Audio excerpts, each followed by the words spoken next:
Hello, and welcome to the East Africa Business Podcast. I'm Sam Floy, and I'm now based from Kenya, having explored the business environment across the region at the end of 2016, primarily through the use of this podcast, and deciding, for me at least, that it was the best one to live and work from. This episode, and the others in the archive, are all about showcasing startups and organisations who are playing their part in helping East Africa develop and grow. And by following along, you too can hear their stories. For now though, let's enjoy the rest of this funky intro music, and then get started with the episode.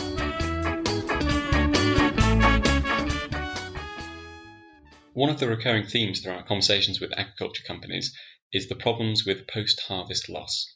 If produce can't be kept cold, then it will perish quicker, and as a result, farmers lose out on income. Cold storage, essentially a big commercial fridge, offers the solution, but in an environment with inconsistent power supply and poor access to capital, this has proved difficult in East Africa. In this episode, Luke and I talk about how Inspira Farms are using technology to solve this problem. We'll discuss how the technology they've developed is innovating the market, the compelling financial arrangement that they are able to offer their farmers, and how selling in Kenya is different to doing so in Rwanda. I found this a really interesting conversation to cover the landscape of agriculture in East Africa, and so I hope you enjoy it as much as I did. So I'm here today with Luke from Inspira Farms. Luke, welcome to the show. Thanks for having me. So just to get us started, can you tell us a bit about you and a bit about Inspira Farms?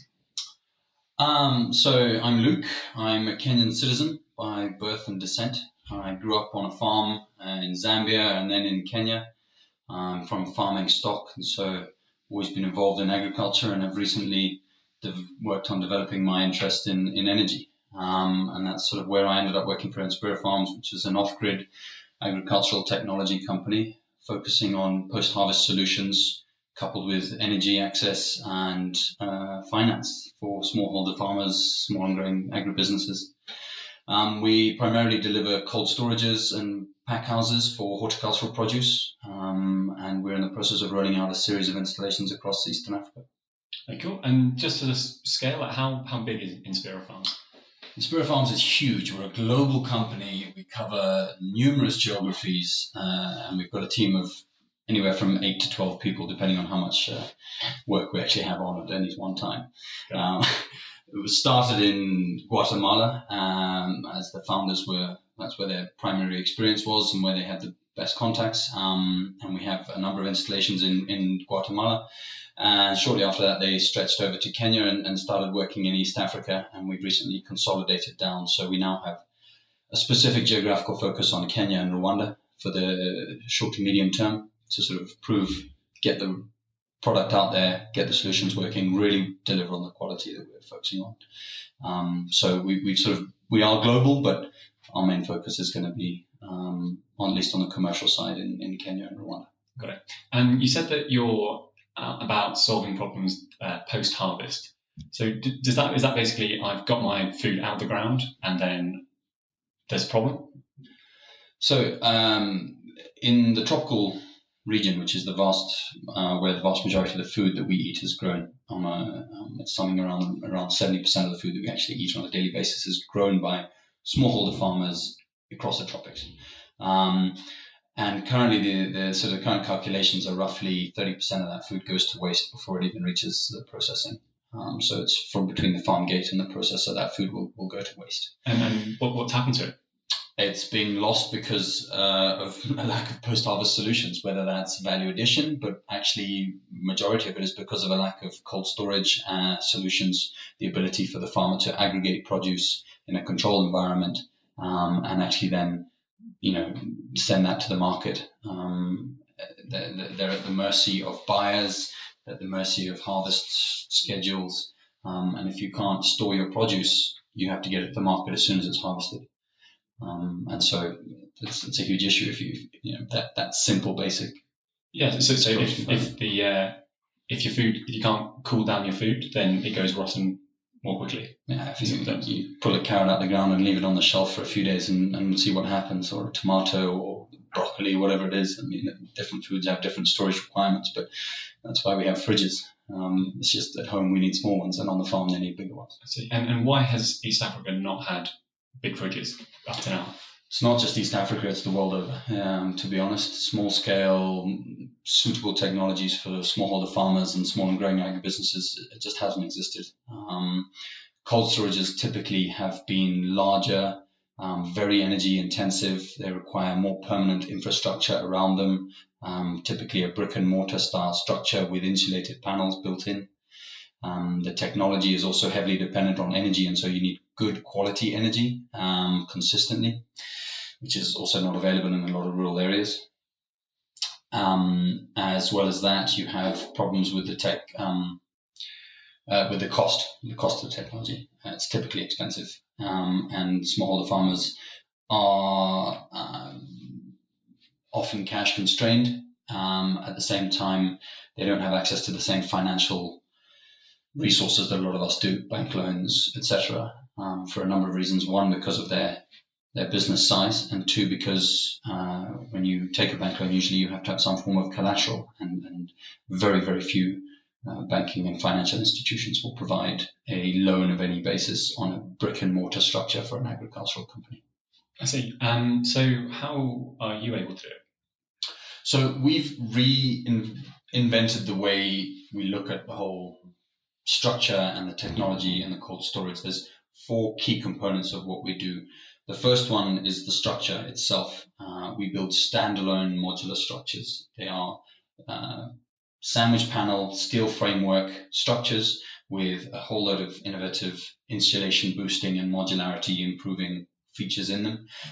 They're based off a single module of about 5 by 3 meters and 3 meters tall. And that module can then be expanded in any direction in similar modules.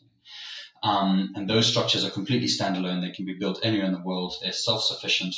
They require very minimal civil works, and that is purely to give them a solid foundation. It is not to anchor them, so to speak. And so we can then use that structure itself as an asset, which means we can now provide asset finance based on that structure. So in terms of the financial suitability of it, we can use it as financial access for the customer. All of our structures are also built to HACCP and international food safety requirements, so that the customer is getting a technology which is going to actually allow them to access better markets through the use of that facility. On top of that, we have built in a software component which allows us to monitor, allows the farmer to have a greater amount of monitoring of the produce that comes in and out of their facility, as well as integrating weather stations and weather data so that they can use that software for all of their agricultural planning needs, weather-based insurance, weather forecasting services. Then we've developed our own cooling technology, which is designed for off-grid scenarios. So it's designed to be highly, highly efficient with our own compressors that can run off single-phase power, which means we can use solar on them as well. But even if they don't have solar, they can run off single-phase grids. And what we've actually done is we've decoupled the energy production from the energy use, and thereby we don't need there to be consistent power in order to provide the cooling capacity. We've done that through the use of an innovative thermal battery bank, which we then use to provide the cooling for the cold room, and it up to 3 days of cooling capacity without power, depending, of course, on how good you are at using the cold room. Mm-hmm. And then, as I mentioned, that can all be run off the solar. So we can put solar on it for you as well. And we bundle the whole package together, including an installation fee. And we will then finance that to our customers, of course, bankable customers, over a 2-year period, interest-free. See, so as a smallholder farmer, what do I have to pay anything up front? How does it? Is there an upfront cost that I pay, or is it all? You expect that by giving me this asset, I can then increase my business, and I will then pay you back out of the profits. So we do need some skin in the game. There is always a down payment, and the down payment will depend on the quality of your credit assessment. So as a customer, we will put you through our in-house due diligence process, and we will give you a score, which will then tell us how much of a down payment we would require from you as a customer to progress. Typically, that's between 20 to 50%. Oh, so that will cost me $500, $2,000. No, I mean, these structures are serious structures. Okay. We're looking at depending on the size and the scale of what you're looking at, anything from $5,000 to up to $20,000-$30,000, depending on the size of the facility that you're actually getting. Okay.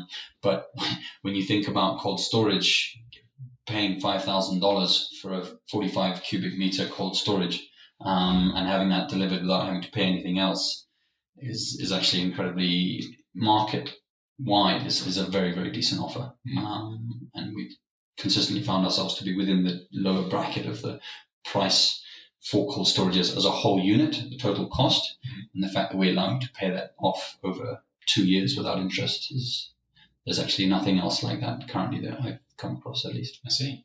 And so do you find that it is just individual farmers using it, or would a group of farmers club together and say, look, we don't have however much, we don't have the 5,000, 6,000 to pay for this, but if 4 or 5 of us club together, we can get one of these Inspira Farm cold storage units.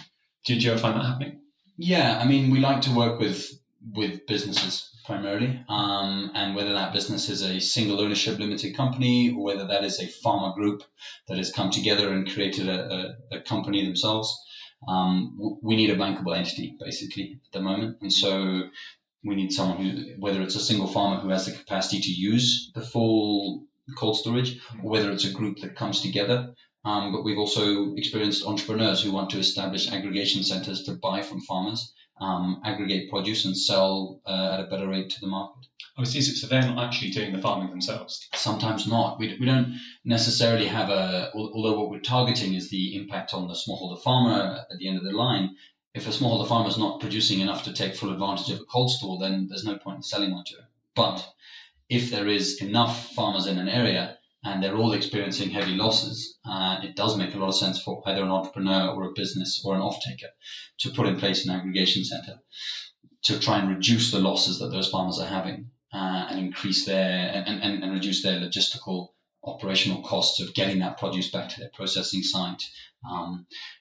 If the farmers or if the entrepreneur owns the technology, it gives them significant leverage over the market because they can aggregate and store the produce and then find the right buyer for the right price and arrange everything, as opposed to being limited to, we're harvesting today, we've got to get everything to market today, we've got to sell everything today. Anything that doesn't get sold is going to go to waste. I see. And so is the sell to the farmer, at this point, do you find yourself needing to sell the concept, or do most people intuitively get cold storage would be good for my business? People get cold storage. People want cold storage. You go, there's millions of dollars out there that is being put towards trying to improve post-harvest technology, whether it's cold storage or whether it's value addition. Cold storage is in massive demand. Lots of people want it. Most smallholder farmers and small and growing businesses don't appreciate the real cost of a cold storage. And it's always a shock to them. It doesn't matter how affordable or how beneficial the payment terms are. It is a struggle. So it is harder than I anticipated. I mean, when I first came on board, I was convinced straight away. It didn't take me much, but I do appreciate that maybe I've got an understanding of the technology a bit better and the actual cost of these things.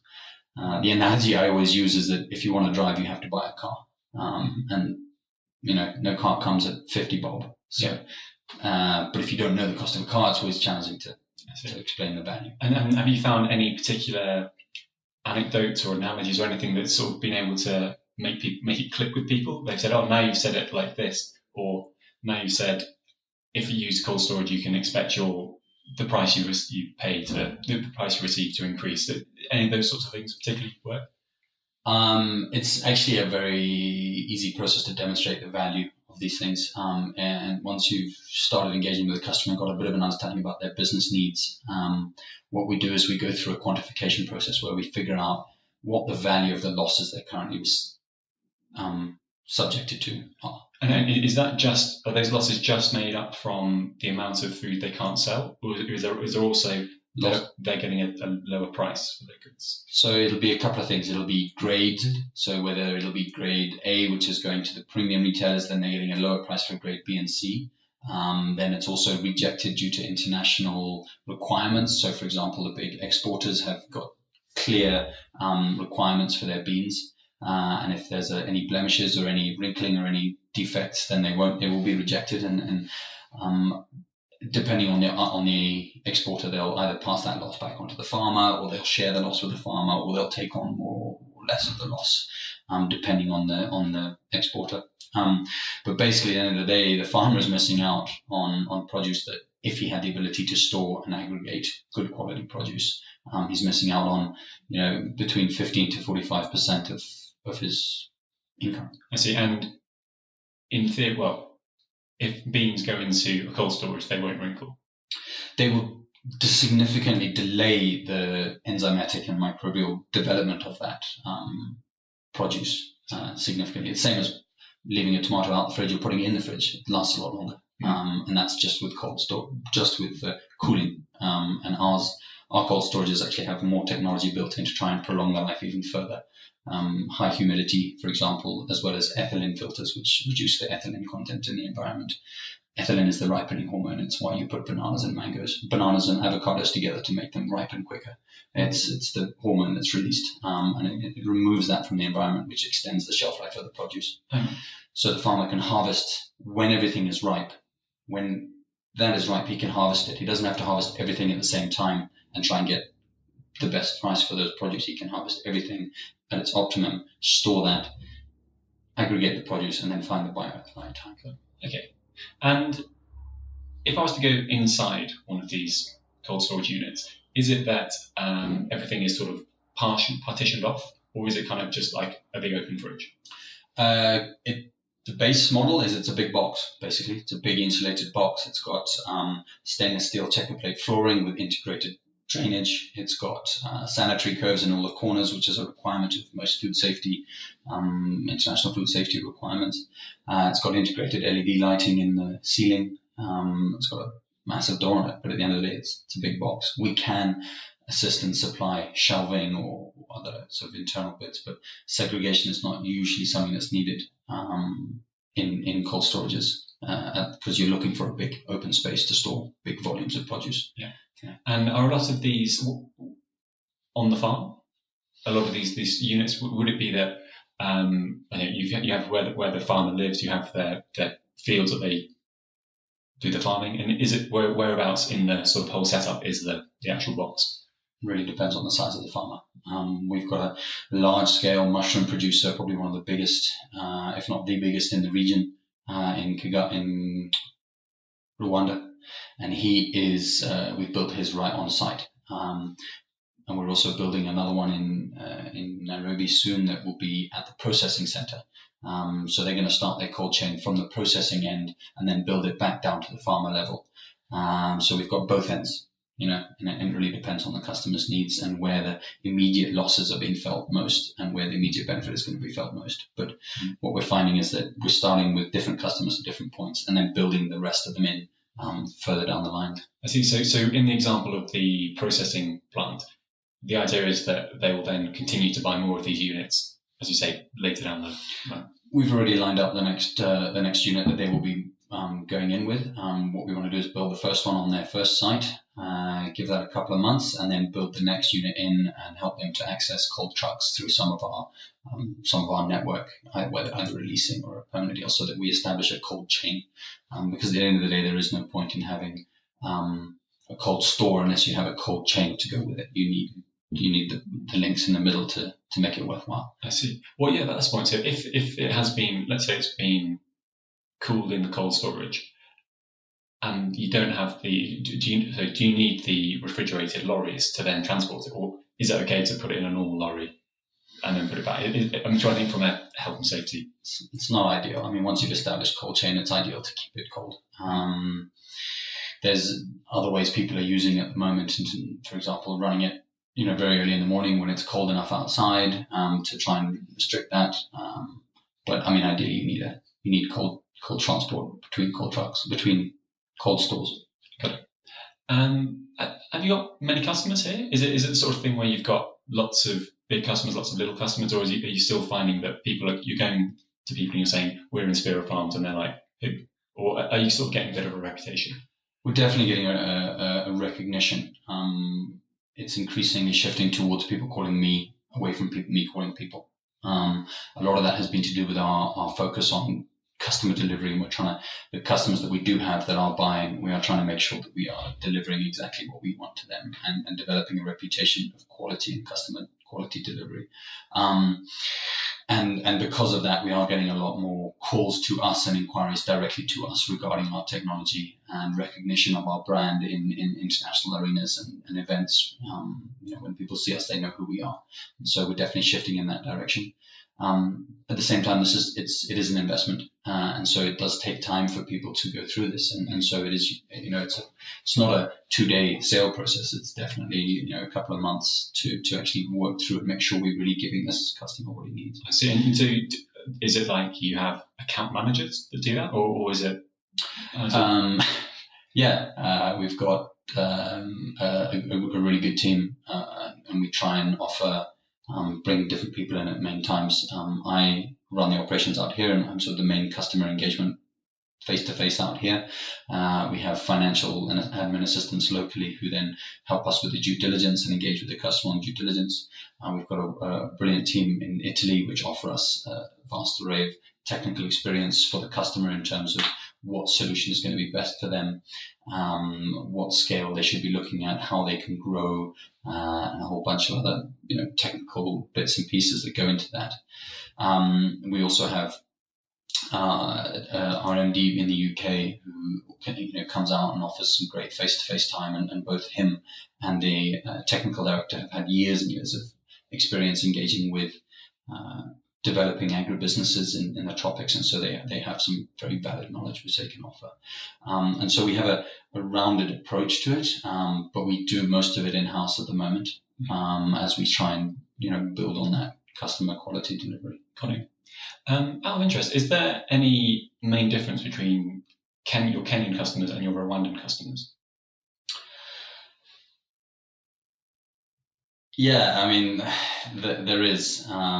I think they are fundamentally two different countries, and there's, having been there yourself, you will appreciate the differences. You will see and understand them. It's a different type of customer that we deal with. The two countries are at different stages in their sort of economic development, especially with agriculture. Kenya is a vastly more developed and experienced agricultural sector, but Rwanda is fast catching up. And they've got a lot of support from government as well as private sector and other public sector actors. So, I mean, there is a difference. I definitely find it a lot easier to engage with people in Rwanda in terms of the realities of what they're going to have to do. Whereas we Kenyans are always out for a good deal. So you're always looking for the next best deal. Yes, but from the sounds of it, you're able to persuade enough people that it's a good deal. When it comes to sort of the modularity of it, was that sort of a conscious decision that for this to work, we need to be able to put these blocks together? Or was it sort of, you think that people, when the first product came out, suddenly people wanted it to be bigger and bigger, and you're like, oh, actually, we should go back and design it this way? I mean, the sustainable development of businesses is key. And you can't expect someone to buy something they're going to need in 5 years and be comfortable with paying for that and then underutilizing it for 5 years. So yes, the early technology that we did build was not as modular as the technology we have now, but the goal was always to build something that was suited the needs of the farmer, but could also grow with their business over time. Okay.